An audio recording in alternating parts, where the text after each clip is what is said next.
One day, George Festimore was waiting for Percy to take him to a new workplace. George was being rude to Rheneas and Scarloey.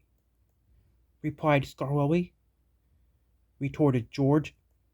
Then Percy arrived to take George away. He was still rebelling. The little engines were pleased to see him go. George grumbled all the way to the old branch line. He was going to turn it into a road. When they arrived, George was rude again.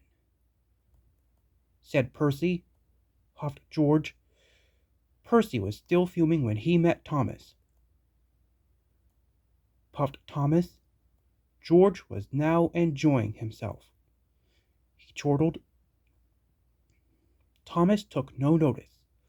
George felt insulted. But Thomas didn't hear. At last the workmen reached the level crossing. Said George, so they did, but not properly, and George knew it.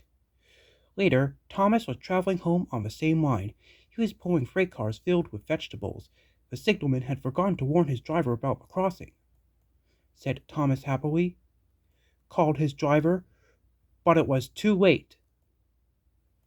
Next day, Percy told Gordon all about George. Snorted Gordon. George had been taken to some yards to work.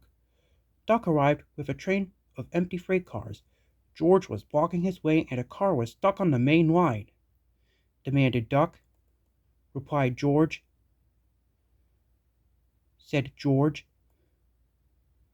Duck's driver went to complain to the station master, but the signalman had set the signal to allow Gordon to speed through.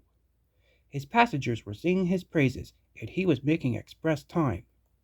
He whistled long and loud as he approached the station. Suddenly, he saw a freight car on the line ahead. But the freight car wouldn't move until Gordon forced it by accident. Gordon was worried that Sir Topham Hatt would be cross. He was, but not with Gordon. And he did a few days later. Said Thomas, George had been found out by Sir Topham Hatt and punished. He looked miserable. Said Percy, I hope not. Don't you?